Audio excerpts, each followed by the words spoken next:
Can you tell your writing is falling flat, but you're not sure what it's lacking? Well, this channel is all about helping you write prose you can be proud of. And one of the quickest ways to improve your writing is to make it more concise. Or, in other words, to convey meaning in as few words as possible. No more, no less. Why is concise writing regarded as better? Well, fundamentally, concise writing keeps the reader hanging on your every word, because each word covers substantial narrative ground. There's no filler. And when information is conveyed in fewer words, the reader isn't able to anticipate what they're about to read. No one likes knowing the end of the sentence they're reading before they've even read the words. Put simply, concise writing doesn't bore the reader. So, in this video, I'll explain the 3 main techniques I use to make my writing more concise. Then I'll take you through editing several passages from the very first story I ever wrote, so you can see how I put these techniques into practice. Number 1, the elimination of redundant information. This essentially means not repeating information that you've already told the reader, and in my experience, typically comes in 2 forms. The first involves telling the reader the same thing in 2 different ways, often within the same paragraph. In my experience, this is most common not when writing a series of events, but when describing something, often a character. Take the following paragraph as an example. Jim was a simple man. He drank cold beer when it was hot out, coffee when the days grew cold, and didn't think too hard about the big questions. He lived for the simple things in life, catching trout in the river, tickling his daughter till she squealed, and a cold beer at the end of a long day. He didn't trouble himself over much, and kept things simple. As you can see here, I said, he was a simple man, he lived for the simple things in life, and that he kept things simple, when any one of those would do. I also repeated the cold beer example twice. When writing, we often find ourselves stuck in these ruts when we really only know 1 or 2 things about the character we're presenting. So remember, always dig deep into who they are. Repetition like this also tends to happen when you're telling instead of showing, but that's a whole other video. And no, telling is not always a bad thing. The second form of repetition sneaks into your writing when you say things like, he blinked his eyes, or he shrugged his shoulders. The word blink already implies the eyes, because what else would you blink? And similarly, you can't shrug something other than your shoulders, as far as I know, so you can just say, he shrugged. Now, on to the second way you can make your writing more concise, and that is, writing in the active voice. This tip also deserves its own video, and I plan to make one shortly. But put simply, writing in the active voice is when you say, the car hit the pedestrian, as opposed to the passive, the pedestrian was hit by the car. If you're writing was or is a lot, you're likely writing in the passive voice. Notice how when written in the passive voice, it took 7 words to say what needed to be said, while in the active voice, it took only 5. There are also other benefits to writing in the active voice, but again, I'll save that for another video. The third way you can make your writing more concise is by honing in on exactly what you're trying to say. Don't try and convey too much information in a single sentence. In some ways, this is what writing all comes down to, and why conciseness is so often associated with quality prose. What are you trying to say, and could you have said it better? This is what haunts every writer. To describe a tornado, you might write something like, the swirling mass was painful to be near, and I was being bombarded by the dirt and pebbles that were kicked up in the wind. All sorts of things, like cows and tractors and barn doors, flew through the air like they had wings of their own. But a more concise version would be, the gales tore at his flesh with pebbles and dirt, stole his breath, flung cows through the air and ripped a barn door off its hinges. In this example, I lowered the word count from 47 to 26 by condensing what I wanted to say into 3 active statements, and I think you'll agree that it packs more of a punch. You could also separate these statements into 3 sentences using periods, like so. The gales tore at his flesh with pebbles and dirt, he couldn't breathe, cows soared through the air, and a barn door was ripped off its hinges. And this would be fine too, but I favor the use of the thrice repeated semicolon statement here because it allows me to make each one an active sentence, which tend to be more visceral than passive ones. It also reads faster, even though it's only 1 word less, which is something to strive for when writing an intense, fast-paced scene. This triple semicolon technique is one I hold dear in my bailiwick of prose, and now you can too. Now, it's at this point I feel I should clarify something, namely, that conciseness is only 1/2 of the coin. It must be balanced by what I like to call evocation, that is, the feeling you're trying to evoke. For example, writing, the monster was scary, is concise, but hardly evokes fear. In this case, you must use more words. For instance, the monster grabbed John by the neck and ragdolled him across the room. Then it roared to let Bob know he was next. It's all about being concise relative to what you're trying to convey. I can't really cut out any words from the first sentence, because I want the reader to know that the monster both grabbed John by the neck and threw him across the room as though he were a doll. Saying less than you want to is not the same as being concise. Now, as promised, let's go through the edits I made to the first story I ever wrote, so you can see how I apply these 3 techniques. The first example is the opening paragraph, which I'll go through in detail, and the others are shorter bits from the scenes which follow. Just focus on the prose here, the story's not important. I also just inserted the name Jim, because the original was a bit much. Should I cry, or must I remain a stone like everyone has always expected of me? This conflict arose within Jim as freshly dug soil was piled around the grave by weathered men smeared in clay. Wielding handheld scoops fashioned from bone, they clawed at the ground until they carved out enough space for the white-haired man to remain undisturbed by the wind and rain to come. Jim fixed his gaze straight ahead, sensing overwhelming sorrow and loss to either side of him until a warm breeze blew through the clearing, taking with it some of the pain.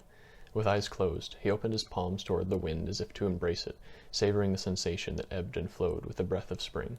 It had been a harsh winter for his tribe, but the weight of that hardship lifted ever so gently as the warm air ran through his fingers and filled his lungs. The wonderful fragrance of new life blooming danced on the wind as an old life now lay withered in the earth, as did the flowers of last season. Should I cry, or must I remain a stone? Jim wrestled his heart into submission and refused to shed a single tear. The gravediggers didn't.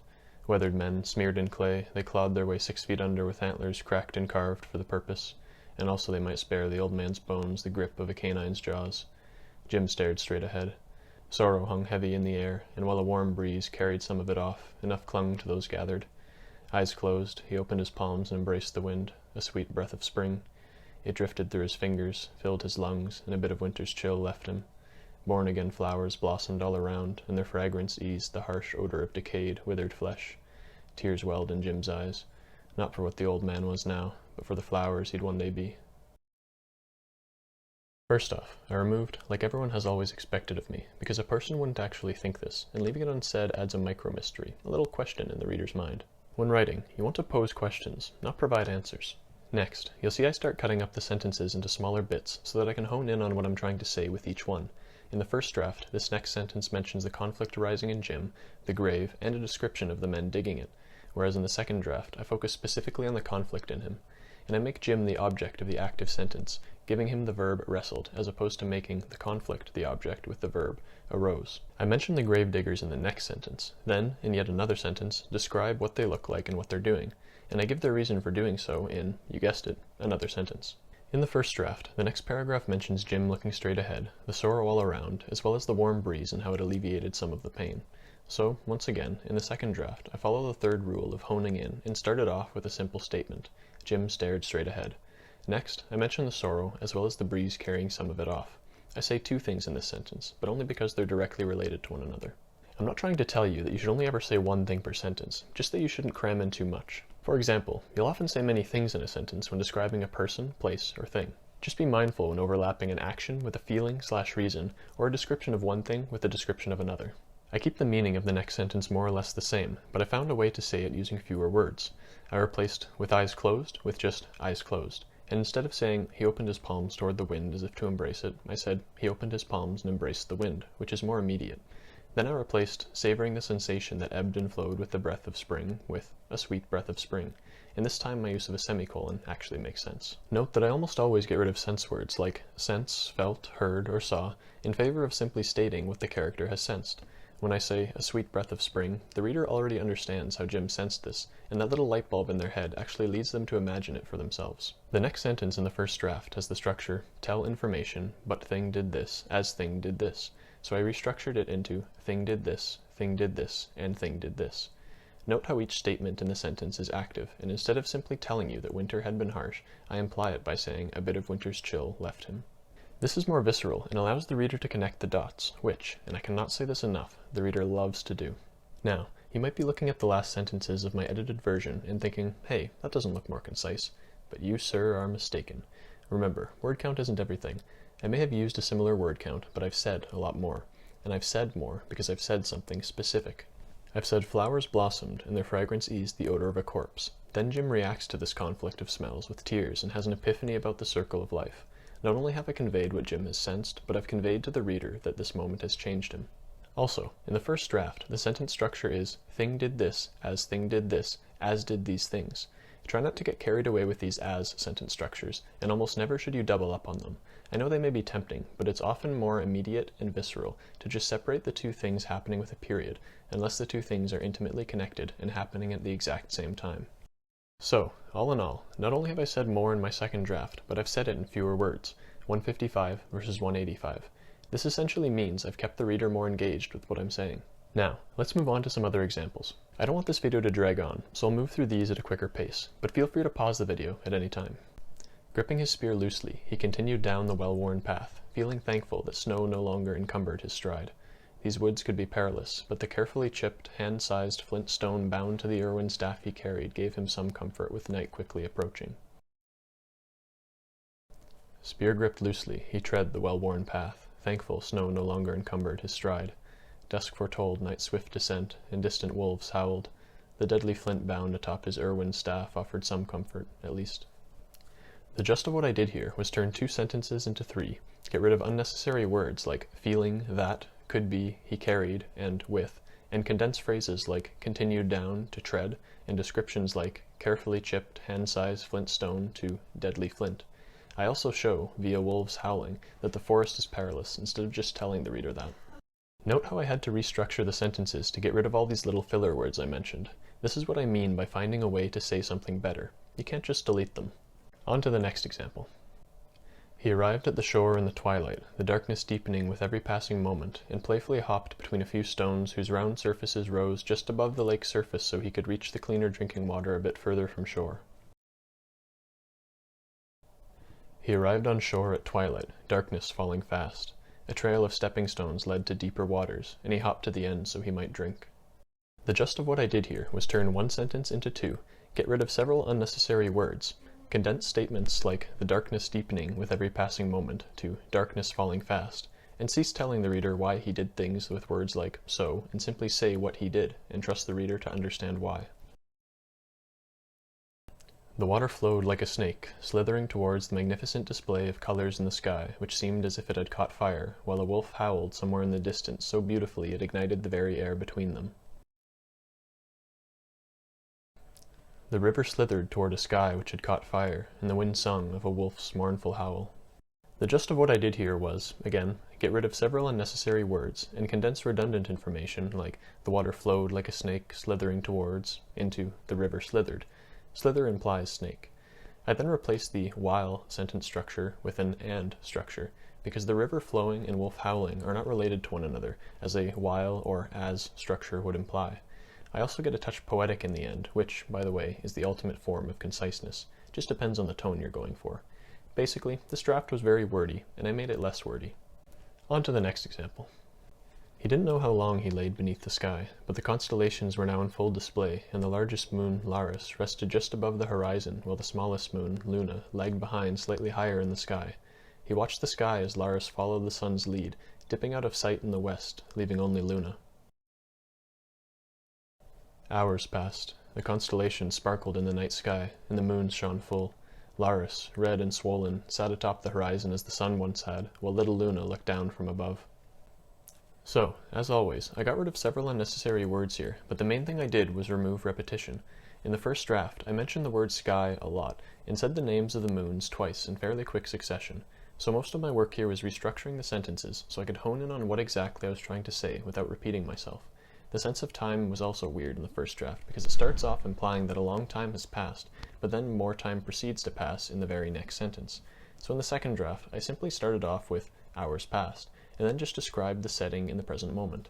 This first draft was also an example of being too specific, in the sense that I described the movements of the moons in more detail than any reader would care to read. You have to leave a certain amount to the reader's imagination.